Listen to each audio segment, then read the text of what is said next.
There's no key to success, but the key to failure is trying to please everyone. So just do you.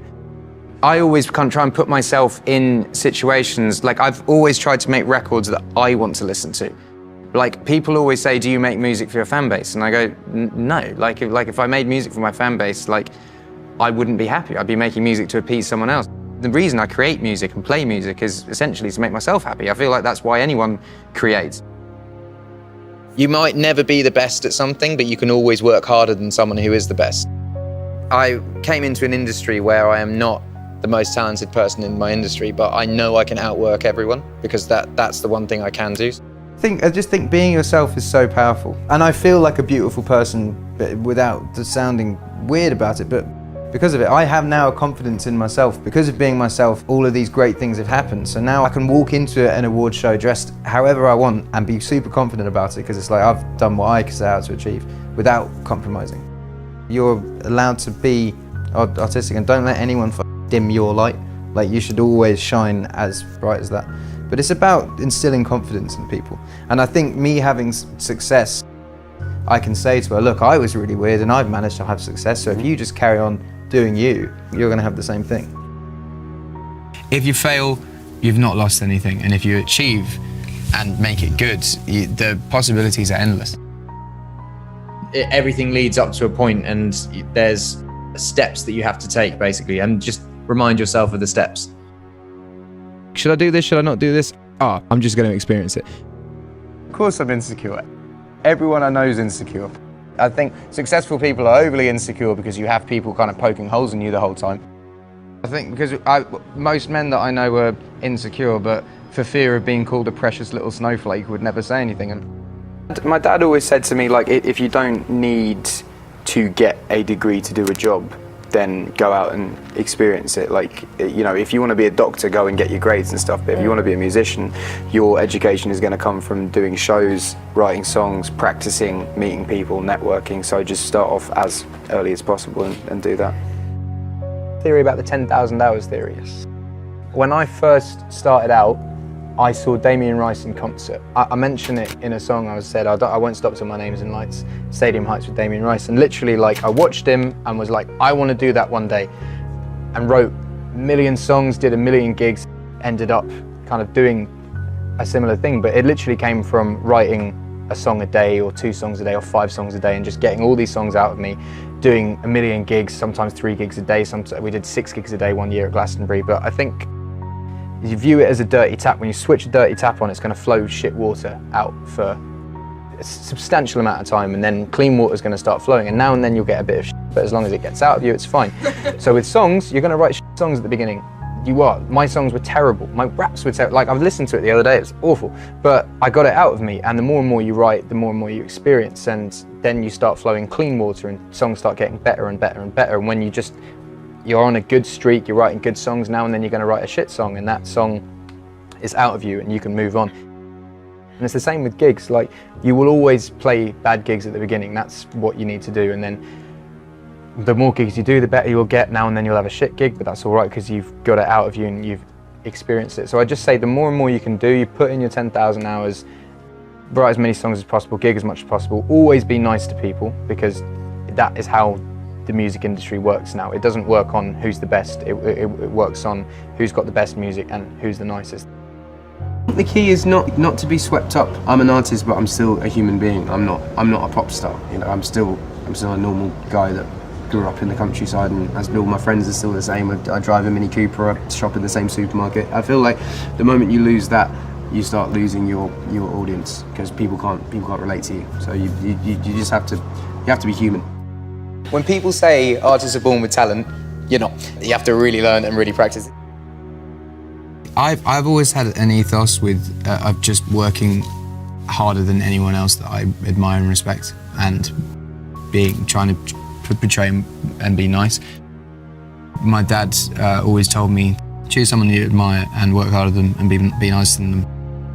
I don't know, there's a few things, but someone said something to me the other day when I was in the studio, and he said, dare to suck, which I thought was a really, really good thing, where you're not afraid to fail. I think that's a really good thing for a musician to have.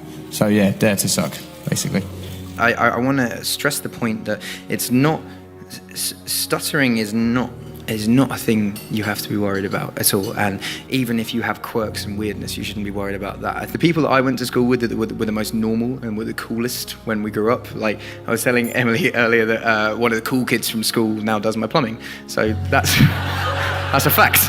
That's a fact. So my thing that I wanted to stress most tonight is not necessarily to shed light on stuttering or make it a thing. Is to just stress to kids in general is to just be yourself, because there's no one in the world that can be a better you than you. And if you try to be the cool kid from class, you'll end up being very boring and doing plumbing for someone. And it's just be yourself, embrace your quirks. Being weird is a wonderful thing. My goals and dreams, I've said this a million times, my goals and dreams are always to play Shepherd's Bush Empire and have a gold album. And with the week the album came out, we played Shepherd's Bush Empire and the album went gold. And then from there, it's just kind of gone.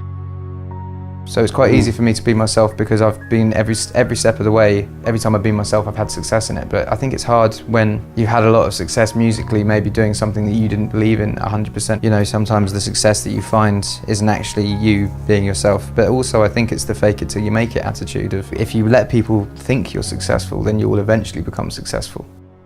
My pain might be different to someone else's. It might not be on the scale of anyone else's, but it still creates music. I don't really see the point of making music if it's not an expression of self or a form of therapy. You know, it's like if I have a bad day, I want to write a song. I don't want to write a song to have a hit. I want to write a song because I want it to make me feel better. When you're angry with something, you write either an email or a letter to that person, and then you just write everything down and then you don't give it to them. It's just about getting it out, and it just makes you feel better. You have it, you read it, you rip it up, you're done.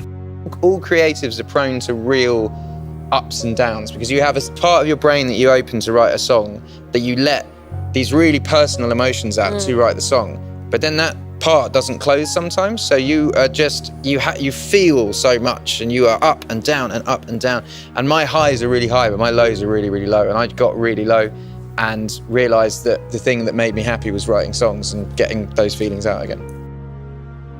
I find I've been working on it for the past eight years, and whether it be getting rid of a phone and only answering emails like, you know, twice a day, or whether it's like cutting down my friendship group to the bare minimum just so I trust everyone, or whether it's living in the countryside in the middle of nowhere and kind of closed off a bit from reality. I think all of these little things are in place to protect my mind, and it's all working, I think. Fame is an enhancer of anything that is going on. If you have an ego, you get a bigger ego. If you're anxious, you get more anxious. If you're shy, you get more shy. I look at my dad, and my dad has 4 friends now, and they're like his core friends. And he probably had 20 friends when he was 20 or 25. But the older you get, the smaller your friendship group shrinks, and fame just speeds that up. It just enhances that. So my friendship group has shrunk, but I'm left with the people that I'd have been left with in 20 years anyway. So yeah, I have changed. I've learned a lot. I don't care what people think. Like, I'm so happy with where I am. I love my friends, I love my wife, I love my family. No one's to celebrate the success with, like, what's the point? So I'd say the greatest success has been settling. I want a 30-year career, not a 5-year career. I don't want to do it all up. You know, we could have done stadiums a lot early on. We could have done arenas a lot earlier on. We could have released 5 albums in 5 years, but it's a marathon, not a sprint. And I remember being around a lot of my contemporaries that were doing so much better than me, and my manager being like, just slow down, just slow down, just slow down. And now I'm still here 6 years on and they're not. And I think you like the whole music industry, you just need to just pace yourself. Just take time to make great albums. You don't have to stick out music all the time to stay relevant. You'll stay relevant by making great records, and to make great records, you have to spend a lot of time to do them. If you don't aim for the top of the mountain, how are you ever going to get halfway?